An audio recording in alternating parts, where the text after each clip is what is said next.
नमस्कार प्रिय बंधुओं, आप सभी का हमारे YouTube चैनल में बहुत बहुत स्वागत है। बंधुओं, आज की इस वीडियो में आप श्रवण करेंगे माघ शुक्ल पक्ष जया एकादशी की पवित्र पावनी कथा। तो एक बार प्रेम से कहिए, बोलिए एकादशी महारानी की जय। धर्मपुत्र युधिष्ठिर ने भगवान श्री कृष्ण से निवेदन किया, भगवान अब मैं माघ मास के शुक्ल पक्ष की एकादशी के संबंध में जानना चाहता हूँ। कृपया करके विस्तार सहित समझाइए कि इस एकादशी का नाम क्या है, इस व्रत में किस देवता का पूजन अर्चन करना चाहिए, इसे करने से क्या फल मिलता है।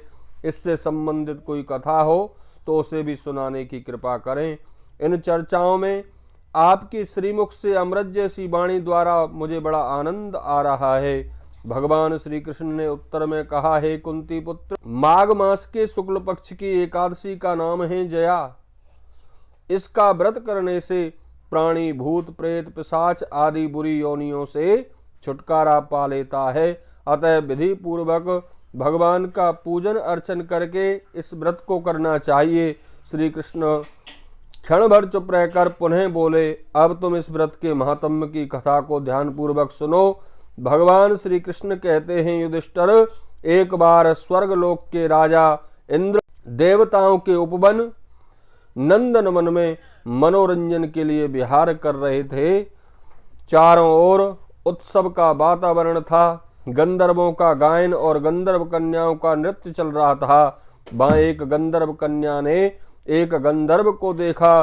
गंधर्व कन्या थी पुष्पमती और गंधर्व था माल्यवान।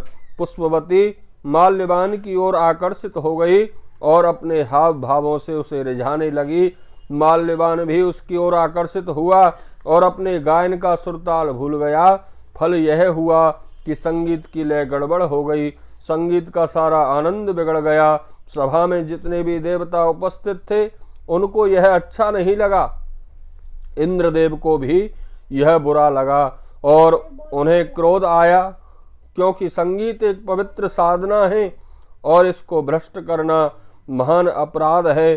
क्रोध में उन्होंने पुष्पवती और माल्यवान को शाप दे दिया। भ्रुकुटी तानते हुए उन्होंने कहा, माल्यवान और पुष्पवती, तुमने सरस्वती देवी का अपमान किया है, साथ ही गुरुजनों की उपस्थिति में संयम तोड़कर लज्जाजनक प्रदर्शन करने का भी तुमने अपराध किया है। इसलिए तुम्हें मनुष्य लोक में जाकर नीच असंयमी पिशाचों जैसा जीवन बिताना होगा। इंद्र का शाप सुनकर पुष्पवती और माल्यवान बहुत लज्जित और दुखी हुए। वे पिशाच बन गए और हिमाचल पर्वत पर दुखी जीवन बिताने लगे। न उन्हें गंध का ज्ञान था, न रस का, न स्पर्श आदि का। वे बड़े असह दुखों को भोग रहे थे। न दिन और न रात में एक क्षण के लिए नींद आती थी। हिमालय पर बहुत ठंड पड़ती थी, इसलिए ठंड के कारण उनके रोम खड़े हो जाते थे, हाथ पैर सुन्न हो जाते थे, दांत किटकिटाने लगते थे। एक दिन पिशाच ने पिशाचनी से कहा, यह योनि तो बड़ी बुरी है, यह कष्ट हमसे अब सहे नहीं जाते। नरक का जीवन भी इससे अच्छा होता होगा। एक बार ऐसा संयोग हुआ कि माघ मास के शुक्ल पक्ष की एकादशी का दिन था। उस दिन इन दोनों ने कुछ भी नहीं खाया।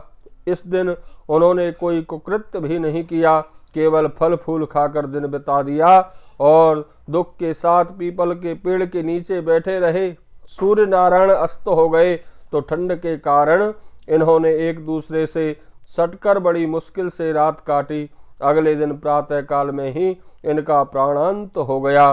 तभी ये सुंदर अप्सरा और गंधर्व बन गए। सुंदर वस्त्र और आभूषणों से सजकर स्वर्ग लोक को चले गए। आकाश में देवता लोग और गंधर्व इनकी स्तुति करने लगे।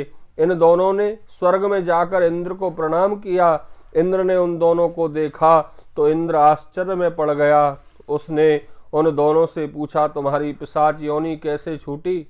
माल्यवान ने उत्तर दिया, देवेंद्र, भगवान विष्णु की कृपा तथा जया एकादशी के प्रताप से हम इस प्रेत योनि से छुटकारा पाए हैं। देवराज इंद्र प्रसन्न होकर बोले, माल्यवान, जया एकादशी के व्रत के पुण्य से तुम 50 योनि से छूट गए। तुम पिशाच योनि से छुटकारा पाकर पवित्र हो गए हो, अतः हमारे लिए भी तुम वंदनीय हो, क्योंकि शिव एवं विष्णु के भक्त हमारे लिए पूजनीय हैं।